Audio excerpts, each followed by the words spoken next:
Sekolah Menengah Pertama Budi Mulya Wilayah Pendidikan Kecamatan Banjaran Kabupaten Bandung dalam melaksanakan kegiatan pembelajaran tatap muka terbatas tetap memperketat protokoler kesehatan. Wakasek Kesiswaan Madani Sulaiman menjelaskan para siswa SMP Budi Mulya Banjaran yang mengikuti kegiatan pembelajaran tatap muka terbatas terlebih dahulu melaksanakan protokoler kesehatan yaitu cek suhu badan, cuci tangan, dan ruang kelas tempat duduknya jaga jarak sesuai peraturan protokoler kesehatan.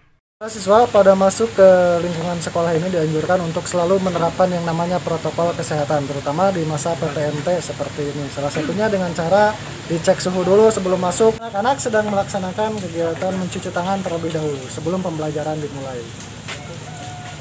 Nah, ini anak-anak dari sekolah SMP Budi Mulya Banjaran ketika sudah memasuki kelas selalu dianjurkan untuk yang namanya menjaga protokol kesehatan, yaitu dengan cara menjaga jarak ya, dengan sesuai dengan apa yang telah kami konsep sebelumnya. Mereka sudah menjaga jarak tempat tidur. Di tempat terpisah, Kepala Sekolah SMP Budi Mulya Banjaran Ade Saipudin menuturkan pelaksanaan kegiatan pembelajaran tatap muka terbatas berlangsung dengan lancar dan tetap menjaga protokoler kesehatan. Dan diharapkan dengan dilaksanakannya PTMT, kedepannya belajar bisa normal kembali.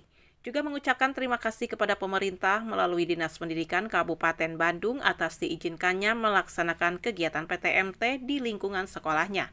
Dengan harapan melalui PTMT tersebut mutu pendidikan di Kabupaten Bandung semakin bedas. Di SMP Budi Mulya masih tetap melaksanakan dengan sistem pelancaran di prokes tetap selalu dijaga ya, untuk sesinya itu dibagi menjadi 3 sesi. Untuk satu sesinya 2 jam. Hanya dengan PTM untuk kedepannya ya kami inginnya lebih lancar kembali dan harap normal kembali seperti sedia kalanya. Dan kami ya mengharapkan supaya pandemi ini secepatnya berlalu sehingga kami bisa belajar secara maksimal seperti biasanya. Kami dari keluarga besar SMP Budi Mulya mengucapkan banyak terima kasih kepada Dinas Pendidikan dan pemerintah yang telah mengizinkan kami untuk melaksanakan PTM secara terbatas.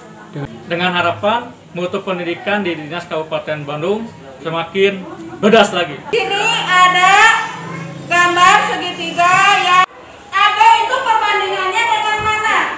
Unsur tekstualitas ada 5 ya, yang satu objek yang dinilai kekurangan atau kelebihan pada suatu. Kami dari keluarga besar SMP Budi Mulya Banjaran mengucapkan terima kasih banyak kepada pemerintah yang sudah mengizinkan kami untuk melaksanakan kegiatan pembelajaran tatap muka secara terbatas. Semoga kedepannya corona cepat berlalu supaya kita bisa belajar tidak terbatas lagi, bisa bebas belajar, berkreativitas tidak secara terbatas. Siap, Budi Mulya. siap, luar biasa pasti bisa. Wow. Dari SMP Budi Mulya Wilayah Pendidikan Kecamatan Banjaran Kabupaten Bandung, Agus BR Hadas TV mengabarkan.